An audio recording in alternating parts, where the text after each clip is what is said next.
That it's a busy time of year for many of you with commencement and other family obligations. We're excited to bring today a group of very well-seasoned professionals to come and speak to you about their careers, to speak how they got to their positions, and to speak to you about your aspirations and where you would like to see yourselves go. Over the next several hours today, we're hoping that you will learn something about these individuals, but also about yourselves. And I look forward to walking around the room and listening to the conversations and supporting each and every one of you. So to no further ado, I am going to turn it over to our panel members who will briefly give an introduction of who they are, and we will get started with our program this afternoon. Thank you very much.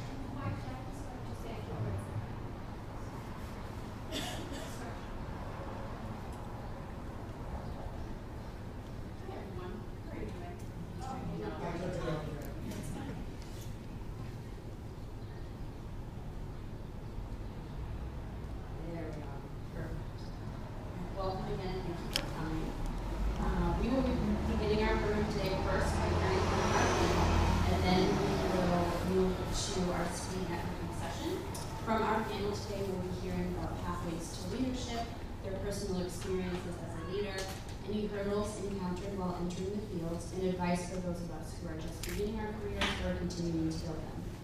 Following the session, we will move to the speed networking portion at the tables that are behind you, and we'll explain more about that process later on after we move through our first session.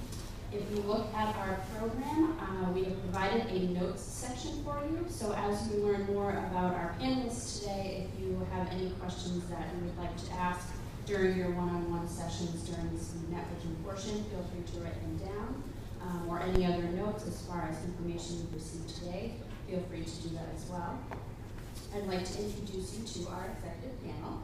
First we have Marc Badiane, over here, Chairman and CEO of Infiny Technologies. Next we have Ricardo Gajardoni. He's the Regional CIO at Odebrecht, USA. Next, we have Stuart Hart. He is the Associate Professor of Obstetrics and Gynecology at the University of South Florida. Lisa Isako is the Senior Director of Biostatistics and Data Management.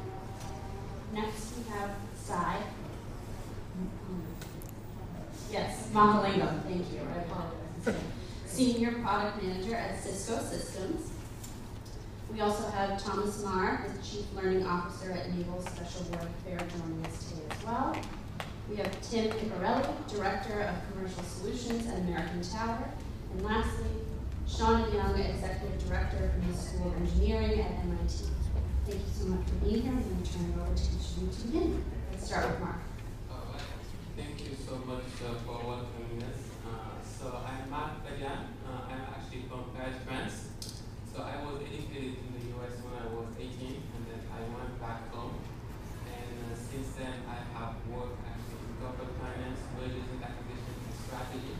And 5 years ago, I started a technology company, and right now, basically moving to finance and technology, and focusing on the wireless internet sector.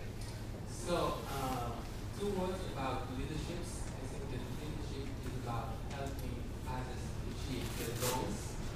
And it seems to me that one really important concept is how do you turn adversity into advantage. Nothing is easy in life.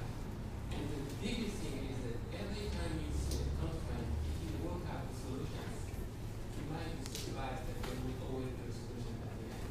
So being optimistic, positive, and realizing that you can do more with people, this is really important recipe to improve your life and then help other people also succeed. And besides that, I had basically this incredible opportunity to come to MIT, which is a fabulous place because people think dumplings, uplink, bites. But MIT is a lot about people. And here, after 2 years, I have made so many friends, and these people are now part of my family. And this is so important also. The learnings, but the people, they make a difference in many things. And to that extent, when we heard about your project, I was very delighted because I think that this is really what can change the world also. Mixing education and school and then basically building a community. So to that extent, I think we will very energized to come here. So thank you again.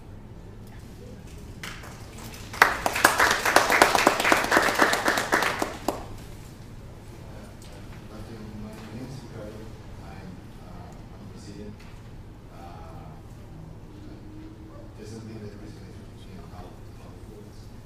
I started working before high school, so I was working studying all the time since high school. When I took my undergrad, but half of my course I was not able to keep a job and studying at the same time, so I found always where I could finish my program. I was working 2 days at the same time. After that, I figured out jobs that I can take, that I can work from 10 p.m. to 6 a.m. so I can take my first extension after school. Not being always in IT my entire life. After that, extension course, I worked for a bank, and then for the company I work today. I've been 20-something years with them already. I moved to the US in 2005 with the company to take the role as the CIO for the US. It's in a sense, it's a lot to do. It's working and studying at the same time. That will be with him again for the last 2 years in Germany. That's it.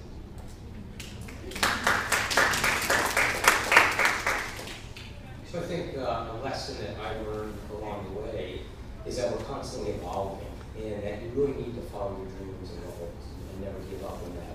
I'll give you just a real quick overview of where I came from. I started as an undergraduate. I always knew I wanted to become a physician, always knew I wanted to become a surgeon. And the first challenge I had to overcome was getting into medical school, which is very challenging. So you just have to follow that path and do what you need to do to get to that level. Once I got into medical school, then you have another hurdle. So every level in life is a hurdle. So then you have to get into the top residency program. And so I got through that hurdle. And I wound up going from, I did my undergraduate at University of Maryland, did my medical school at the institution I wanted to go to, was University of Maryland. And then I matched at Emory in Atlanta. And I did initially OBGYN, and then I love this whole field of pelvic reconstructive surgery. So then the next hurdle in life, and for in academic medicine, it seems to be 4-year hurdles, every 4 years or something else with growth for. So after 4 years of residency, then I pursued pelvic reconstructive surgery, and that's what I've done ever since. But it's very interesting that what you start with early in life in your 20s is very different from what I do now. So you just evolve over time. So after going through residency and fellowship, I went to private practice, but realized there's more to life than seeing patients one at a time. I wanted to affect patients on a much broader scale. So I went into academic medicine, and that way I could teach, because I love to teach and educate. And I started teaching nationally, and we teach surgical principles all over the country. But then I realized, as I got into my 30s, into my late 30s, that I loved tinkering with devices and I loved the engineering side and the medical device side. So talk about completely changing your path and following your passion. So then I went through, I think I'm an eternal student, I went through many years of doing additional training. So I went on, I realized you need business skills to get into medical devices and work in engineering. So I got a master's in entrepreneurship at the University of South Florida, that's where I practice.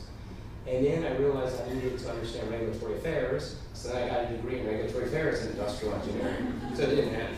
And then I realized I need management skills, so what better place to go to get management skills than MIT, which is probably the most innovative management program in the country, if not the world. So I came up here. So and now actually I transition my practice. I don't practice 2 days a week.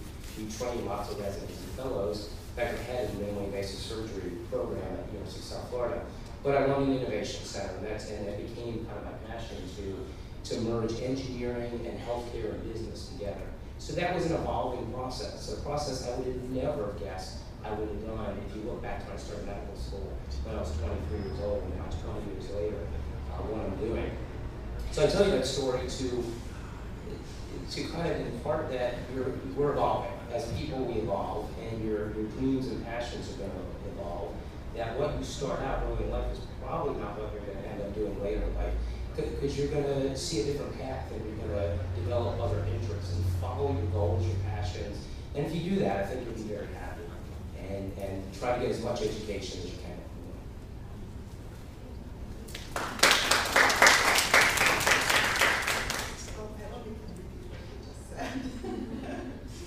I do believe that we're evolving constantly and there is always room for improvement. And I can't overestimate the value of education. I did my PhD working full time and having 3 kids. And I couldn't figure out what I wanted to do more, medicine or mathematics, so I found something in between. I'm a biostatistician, so I am a mathematician working in medical field. And I work for clinical trials, so bringing new drugs to market and helping people is always my goal. And it's very complicated, highly regulated industry, and I really enjoy what I'm doing.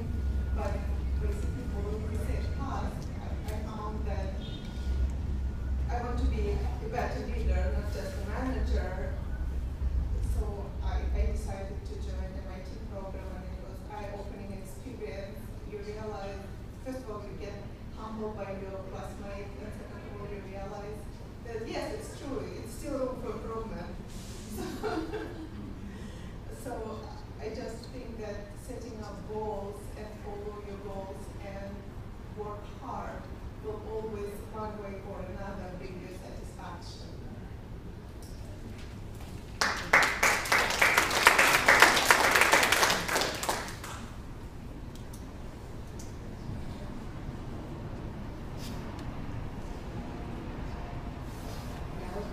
Okay. Hi. First of all, thank you so much for taking time to come in here and for your curiosity. What is this event about? And we're all very pleased and happy to be here today. I want to start by saying, unlike Stuart, I had no idea what I wanted to do, and I still do not. I want to tell a little story about what I always, or how I have perceived what I call as peak-to-peak achievements. To give a little background, I grew up in India. I moved to the US about 10 years back. I have an undergraduate degree in engineering. And after engineering, I took a year break and I said, I don't know what I do. And circumstantial forces sort of pushed me into getting an advanced degree which I enjoyed. And I started working in different career paths. One led to another. I moved to this country. And what I've seen in my own experience is that you get to a place and then you start wondering, okay, I've got here. I have had 5 minutes of happiness with this accomplishment. Now what? Right? So, and that sort of is the driving factor for why you want to keep doing something more. And you already have that, right? And how do you then go about it as a next step is investment in self-improvement, which is what a lot of my classmates talked about.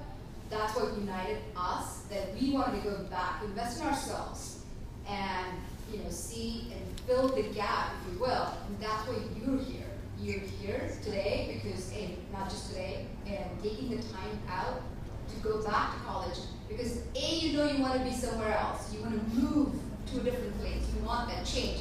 And the first step is investing in self. What I have also realized is to accomplish where you want to be, the next additional factor that has helped me a lot is I cannot do what I need to do where I want to be without the network, without people I can trust, without people that I can call and ask for help and support the community. And a big part of why I want to go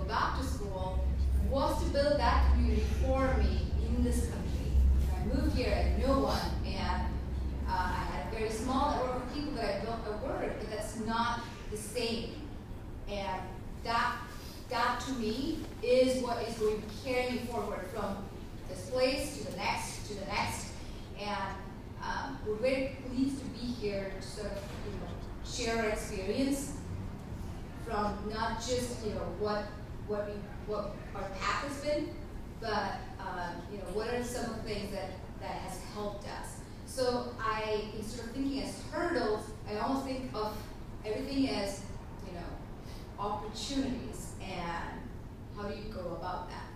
We're, again, in our breakout sessions, we'll be very happy to answer any other questions.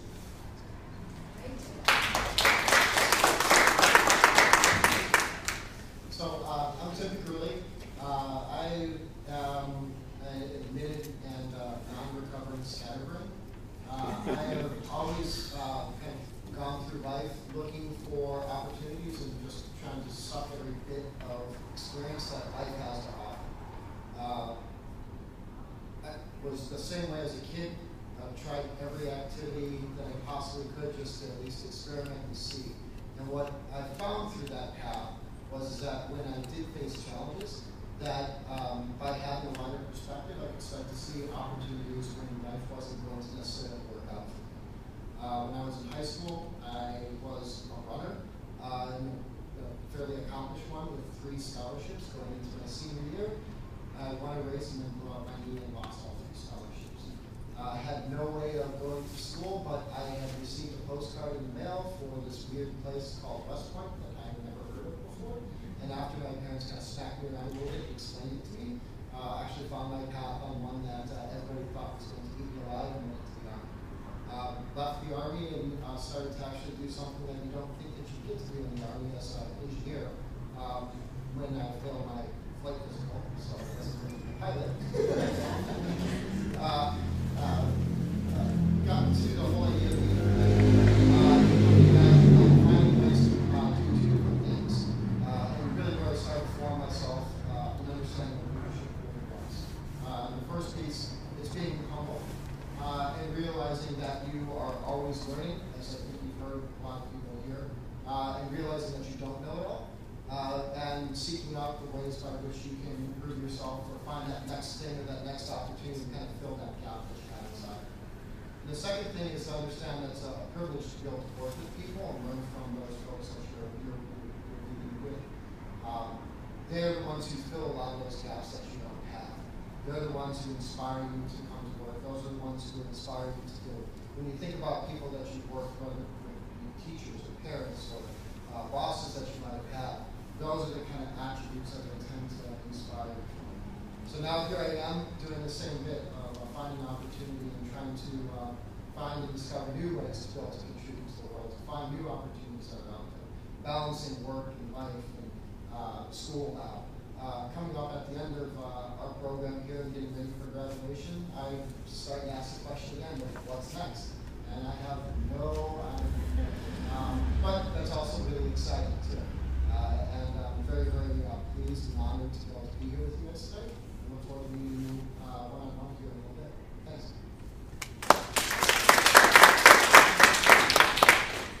So good afternoon. My name is Shauna Young, and I have lived in Boston, the Boston area since 2005, but I do not have a Boston accent. I'm from North Carolina. Very much like Stuart and all of my colleagues, we have different trajectories, and I thought my whole life that I wanted to be a medical doctor. Since I was 8 years old, I was going to go to Duke University and be a medical doctor, and then I finished Howard University in chemistry in my senior year. I realized I don't want to be a doctor. I didn't know what else I wanted to do. And I went to GE Plastics at the time, and I actually moved to Pittsfield, Massachusetts. That's really Western Massachusetts. And after a year, I figured out that corporate America was not for me. I didn't want to be there. And so I quit my job right before my parents called me, both of them on the phone at the same time, and checked for my sanity. And they were like, are you really sure? I said, yeah, I'm sure. I moved back to North Carolina, back with my parents for less than a week because my dad was in the military. I left there and I went to Charlotte, North Carolina, and I started teaching. And that's, to me, when my life changed. That's when I say I became a millionaire. Don't check the checkbook. Because it was the ability to to change the life of a student, to have those aha moments when a student gets something they didn't understand before, it's like your insides become very warm and exciting. It's really addictive. And I figured out that education was for me. I love teaching science in North Carolina. I thought like I knew what I wanted to do, and then my life changed again when I became a mom. And I moved up here and realized that I had to be able to balance my passion for education with being a mom. And so I went into nonprofit educational organizations, and eventually ended up at MIT as an executive director. And I love the work that I do. I have this opportunity to take the most talented kids from these backgrounds and communities that typically don't have access and share with them the #1 institution in the world in engineering. It's like being Santa Claus every single day. But personally, my life changed again. My marriage did not work out, and I realized that my job, which I really loved, I couldn't push beyond where I was. I had a background in education and in science, but I wanted to actually help my organization be stronger, operationally and strategically. And in the midst of all the personal things happening, I kind of made, like most people do, a very emotional decision that I'm just going to go back to school. I can do this, no matter if I have money in the bank. I'm going to go back to school. I'm going to get an MBA at MIT as a single mom with no money. I can do this. So, you know, I took a chance. And like Sai said, I invested in myself. I kind of stepped back and said, it's all going to work out. And I think that's huge. And I don't share that story actually with a lot of people, but I'm sharing it with you because of your stories. Take a risk. And I think what everyone said, you'll have a network around you too. And I know it's very challenging in the environment you all are in and being part of Cambridge College. But what I'm excited about is that Cambridge College wants to be connected back to you. And they want you to be not necessarily just a network, but they want you to have this friendship and this family. And I think that's the difference. That's how you become bigger than you think you can become. When I entered into this program, I just had a very finite goal. I want to run a large nonprofit, and this is the reason I'm trying to get there. And I wrote my reflection paper that we all had to do this week. And for the first time, I said, I just know that I can do anything. It might not be running a large nonprofit. It may not just be an education. It could be anything I set my mind to. And so for the first time, now as 40, I think very differently about myself. And I think continuing to believe in yourself and know that people around you want you to be successful. And no matter what challenges you go through, you can still overcome them and they will make you stronger in the end. So that's sort of part of my personal story. And I'm really excited to be here with all of you. And thank you for dedicating your time.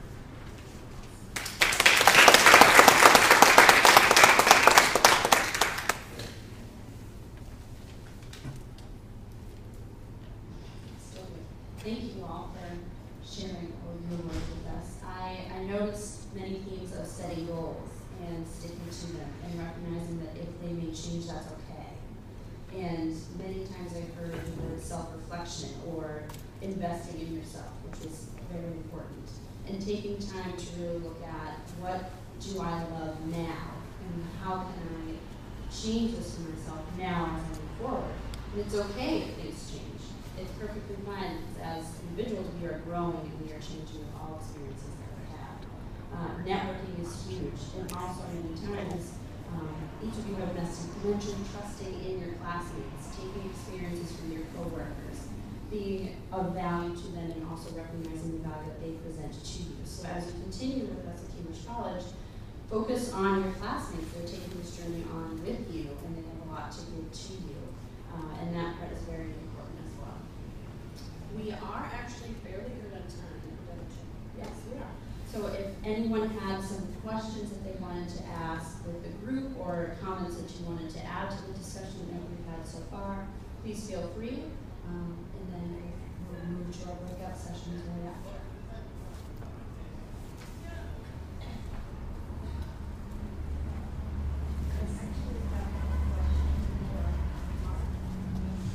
Hold on one second. There's a microphone.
about technology, actually, I migrated into technology after having spent 10 years in mergers and acquisitions.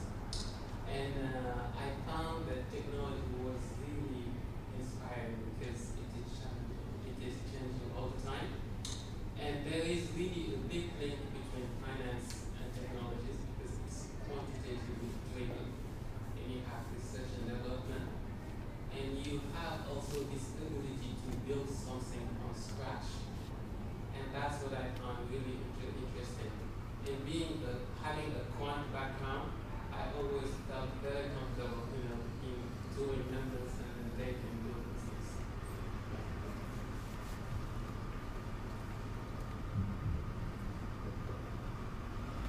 Do you have any other questions or comments before we move on to the individual sessions?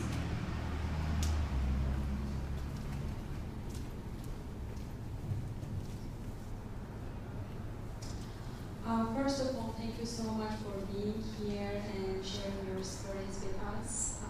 My question is for all of you. I'm an international student here, so I'm not as like other international students. We are not allowed to work. So networking is very important for us. It's a part of like successful and how we can improve our networking, how we can be in a community that we can improve ourselves and gather gather others' opinion to evaluate our opinion to build our own.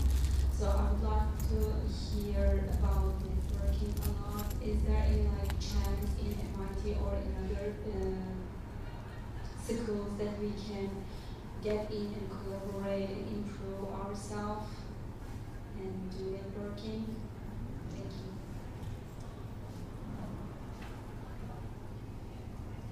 Stuart, yeah, I'm curious. I'm not sure what the regulations are. It sounds like you're an international student. I I would recommend volunteering if you can, and that's really how I kind of discovered my interest in medicine was volunteering as an undergraduate student.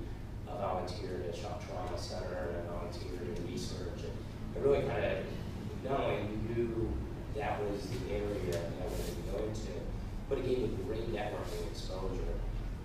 And I volunteered in a research lab at the university I eventually went to for medical school. So that was really terrific to get that experience. And then I knew some professors in medical school. And so it gave me great exposure. And it also helps you learn your recommendations. So I would recommend volunteering if you can't work for those particular reasons. And I think to answer that question specifically as someone who has been through the journey of moving to a different country as an adult and figuring out, what is this new place and how do I find myself and call this home. A couple of things that has helped me is one is common interests, right? In a way, so when I first moved here, I was like, okay, what is familiar to me?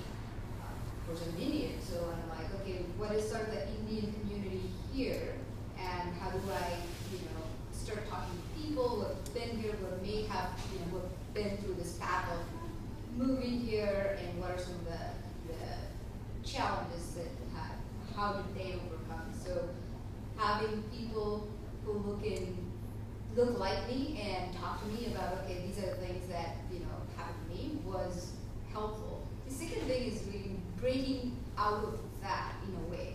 And that was part of my growth as well, the breaking out of that mold and starting to feel like, okay, what are some of the interests that connect me as a human being with another person? And I'm not sure what yours are.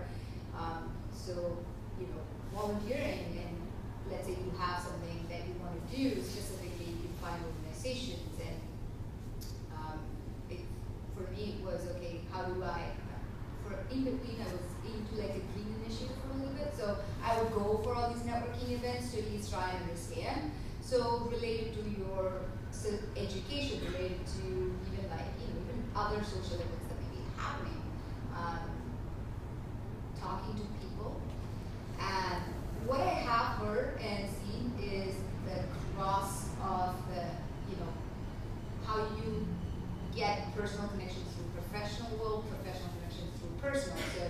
not necessarily separating, but building a community that you can, leverage for what you want.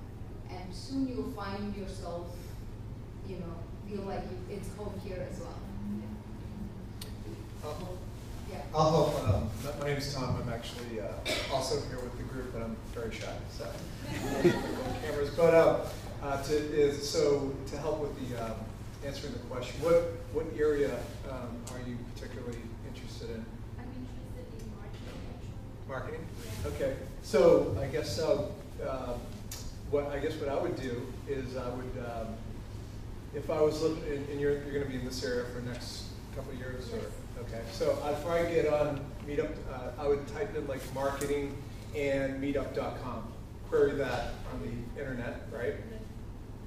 Well, I'm going to walk you through specifically what I would do to find people and build your network. So what I would do is I would sit there, I'd get on the internet, I'd type in like meetup.com and marketing. And then you'll find a bunch of meetup.com marketing groups. And then you join the group, and then you find the person that created that group. And then you email that person. You say, hey, I'm interested in this is my background. That person will probably email you back that day. And they'll say, hey, thanks, I'll be happy to talk to you. And then you join the group, you talk to that person, then you type them into LinkedIn. And then you go on the LinkedIn, and then you look that person up's LinkedIn profile. Then you find out all the other people that they know. Then you find their backgrounds. You start to find out, like, what are these different paths that these people took? What are the other friends that they have? What are the different schools or universities or other groups that they have? So you essentially start to almost build these profiles of people that are successful, they're in the area. Because, at the end of the day, it's this is what you know, but it's really who you know a lot of times, right? I mean, there's so many people are super successful because of who they know. And so if you can reduce the barrier of who you know, you can leverage the internet to make that happen. And then you'll find that you'll accelerate your path towards getting to where you want to go that way much quicker, I think. So and I'll gladly sit down and walk. We can do it today, like on the internet.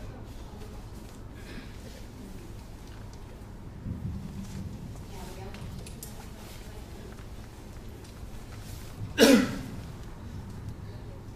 name is Hart.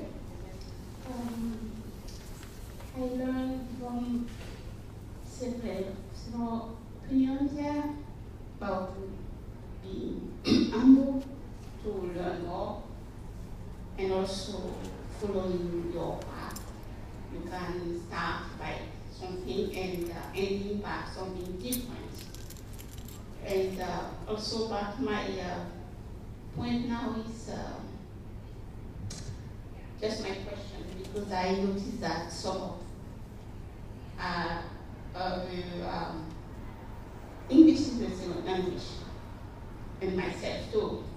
And it become very, very hard for me to keep my self-esteem sometimes, because I feel some challenging. And but when I see you, I think some others English as second language, and you are leader. That means we can face everything. So my question is to know how you face this challenge as the people who has English as a second language. So I think. Thank you. It's my English of voice in this group. It's a challenge. It's hard to do. I came to this country as an adult, and I will always have an accent, and I'm very conscious about it. It's hard. But what can you do? You have to live with it and just move on. But I can relate to it. I know it's very hard. I first started really learning English over here. So my English is terrible, will always be. But if you can communicate with people around, they don't really. It's just part of who you are. You are a student to people, but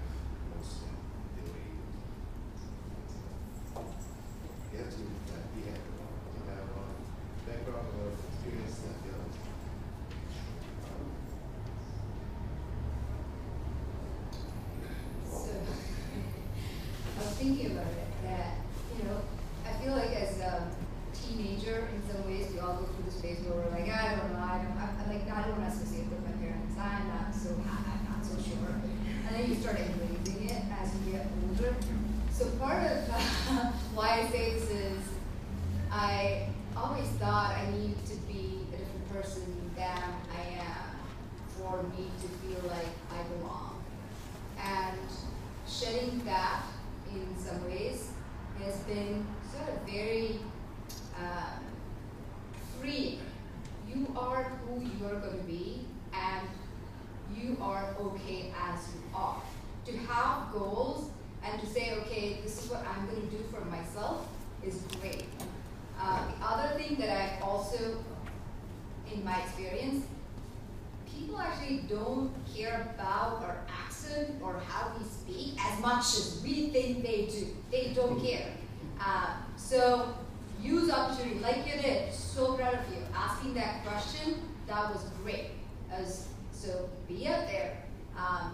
If you have to go do a presentation, just do it. And that builds confidence. When I first started, client meetings, I was terrified.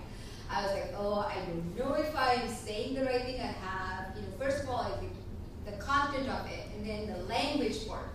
But as you start doing it, people actually give a lot more credit, a lot more support, because they understand that, you have a bigger barrier to cross.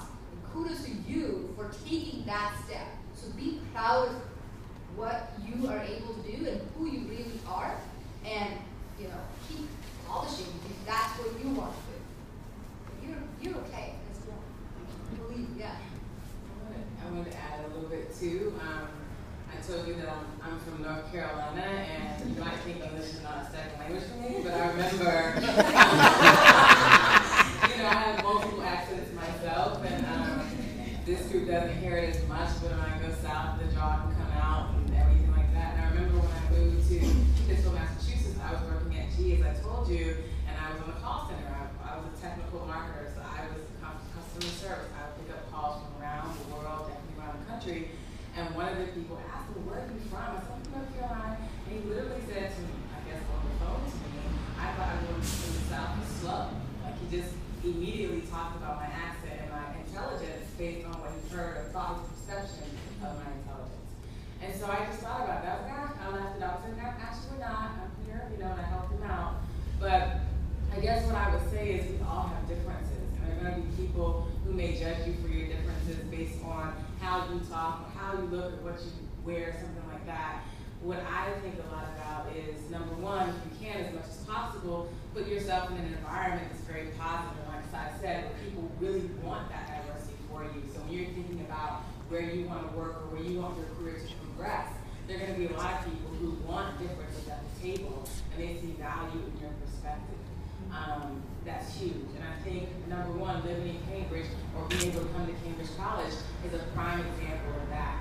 A lot of the work that I do is trying to help kids that come from all different backgrounds be leaders in the world. And when I go talk to other companies, it's very different. I look out to these people who support our program, and it's very monolithic. And many of the leaders will say to me, Sean, I actually want, look at my board of directors, look at my leadership, they're all white men. I actually want it to be different. How can you help me make it different? So you may not know how many people know of you who want you to be part of their organization, but they're out there. So all you have to do is keep trying and keep your goals in mind, and you'll find people around you who will gravitate to you and who will support you in your journey.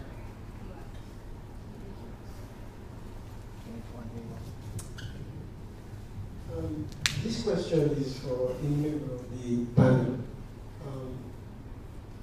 Networking is difficult for me, it's because of my background, where I come from.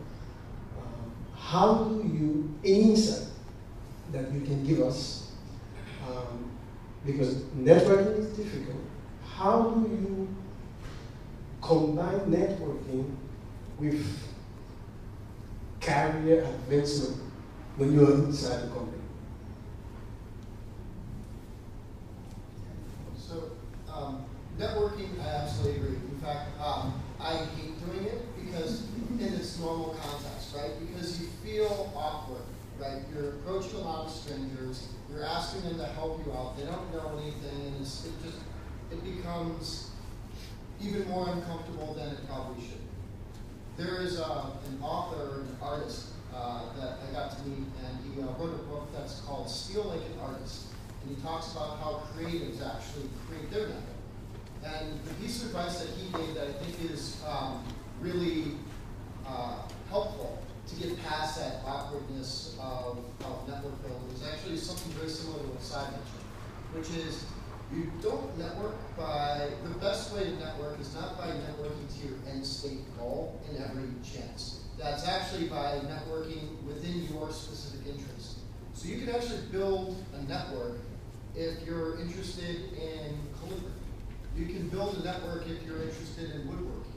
Because by doing that, you're suddenly now meeting other people that have a similar core interest that might actually know somebody who knows or what it is at the direction that you want to take. So by looking for those types of clubs or organizations or networks that are not necessarily directly related, but suddenly an increased pool of people who you know who might be able to help you out as they start to learn your personal story, those networks actually prove to be a lot more powerful than trying to find your way into a specific company directly. That sometimes the end around, one, you gain skill or competency in something that might be complementary that you already have interest in, but then two, automatically you have this common bridge with somebody that you have as a unifying force rather than trying to make a cold call that makes you feel more like a door-to-door salesman necessarily than somebody who's trying to build a professional or personal network. Does that help? I would say too, from my experience when I was at Howard, it was university, historically black university in DC, and it was the first place where you could have, that when I was going to school, you would call it validation. So that means you have the money to pay for school. You can have all the money in your account to pay for school and still not get registered if you don't know the person who does registration. If you're not nice to them. So it is about who you know also, not just about the skills you have or just sort of your resume. And I learned that very early, and I also learned it was very important to know the person over housing who happened to be from North Carolina. And we would just have conversations. And not that I was looking for anything, I was 18, I didn't know what I was looking for, but when I needed something, I all of a sudden knew who to call.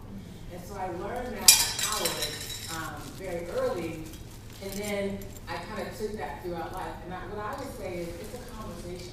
It's not, don't even think of it like networking.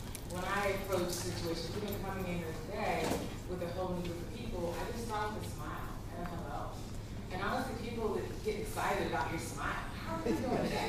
I'll tell you something that happened this week that I haven't shared with my friends yet. And it was like, I got this opportunity to meet Devon Patrick and have a 20-minute one-on-one with him. And I was very nervous. I need to read everything. What do I do to prep for this meeting? I walk in, and he's just like, how are you today? Tell me about yourself. And everything calmed within me because I realized we were just going to talk. It was going to be a conversation. I didn't have to have my notebook perfectly, lined out and my plan for the meeting. It was a conversation. So think about what makes you relax and enter into it like that.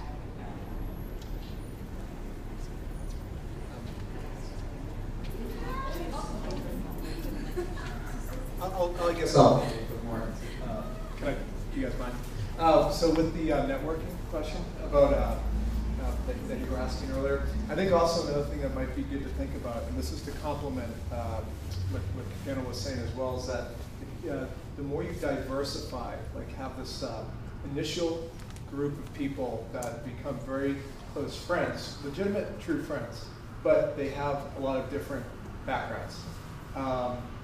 So again, none of those people professionally can substitute the other, but complement. Like if you have 5 close marketing friends, then you have 5 friends with the same amount of information, and therefore you're going to have very little unique opportunity that's going to come in terms of other forms of information and opportunities.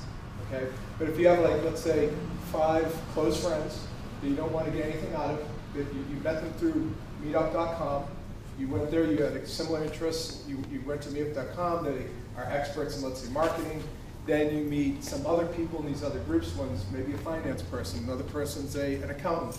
Then what happens is over time, when you talk to them, you say, man, I really need some help with getting a job with this or that. They legitimately will have tons of other networks of networks that you do not have access to, that's going to grant you access to opportunities that you're not aware of, because of those networks of friends.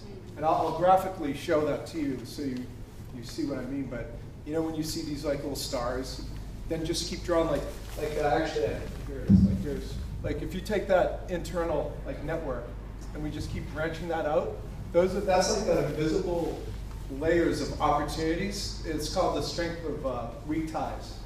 It's these things that are not overlapping, right? It's so yeah. Afterwards we can walk through it, but there's a lot of tactical ways to do networks, but not feel like a slimy about it. Take our last one. Hi, my name is Anna, and I am an alumni from Cambridge College. I am graduating from the MBA program in June.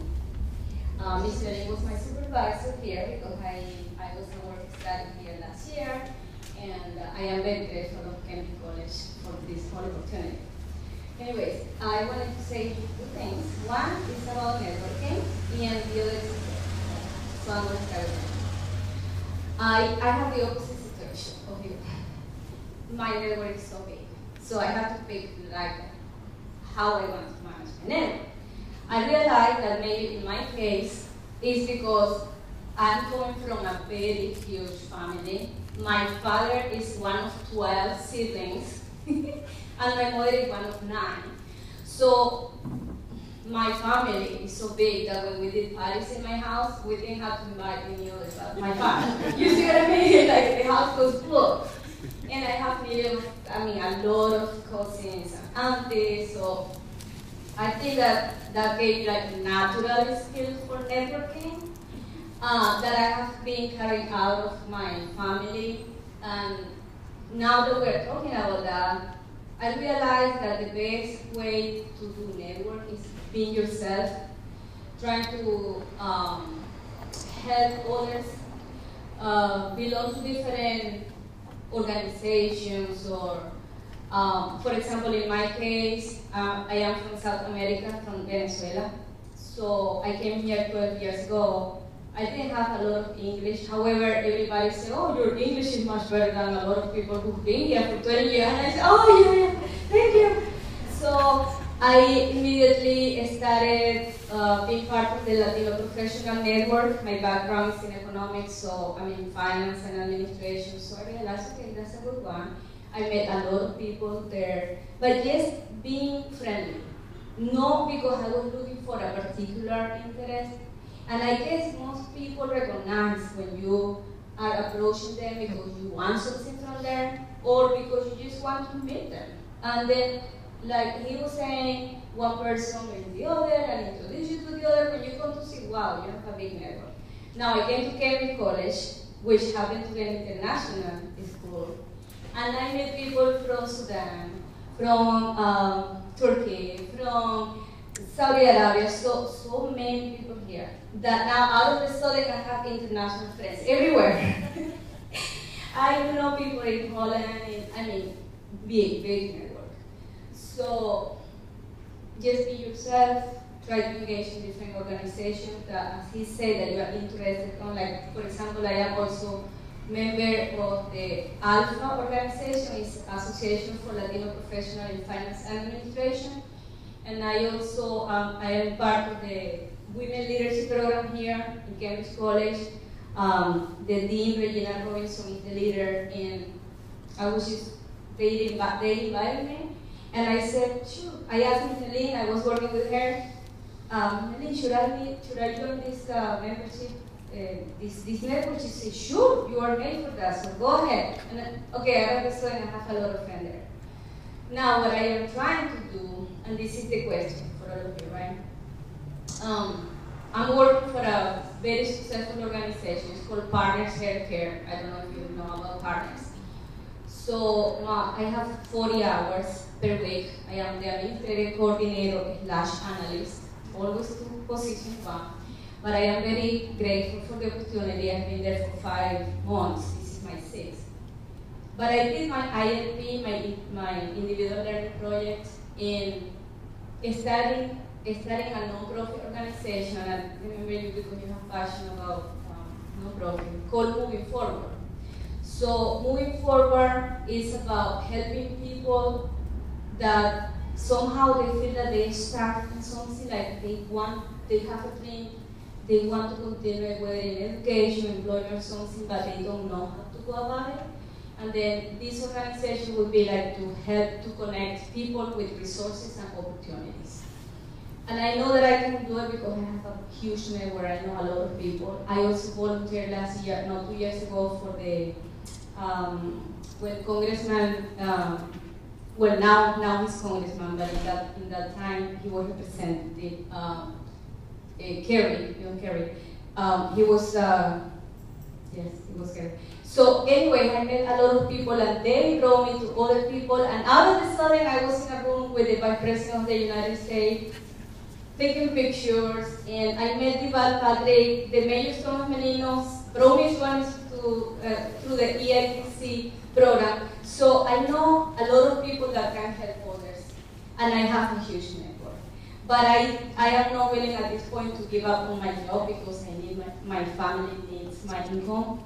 So how, any of you, maybe Stuart, any of you can help me maybe, how when you know that you have a passion for something and you don't want to give up on that dream, but you still have to keep your 40 hours per week job, and you still have to pay attention to your kids and to your husband and to your dog, how do you manage to say, okay, you can do this? But the way I'm thinking of doing it is assuming that this is like the continuation of my MBA, because I was working during the day, taking the MBA at 9, 6 p.m. to 10 p.m. every day, sometimes the whole weekend. So I'm thinking, okay, now that I finished and I'm graduating in June, I'm gonna go to that stage. But I don't know how to start. I think you should do it. Just do it, because with kids, it's not what you teach them, it's what you show them. When they will show that you are volunteering in your free time and expense basically of your family, it's what it is, they will appreciate and learn much more than from the time you spend with them. At least it was my experience. When I go to school, it's of course at the expense of my family, but it's an example for my kids. So if you have passion, you just need to follow your passion, and your family, I'm sure, will support you and will learn a lot from this mutual experience.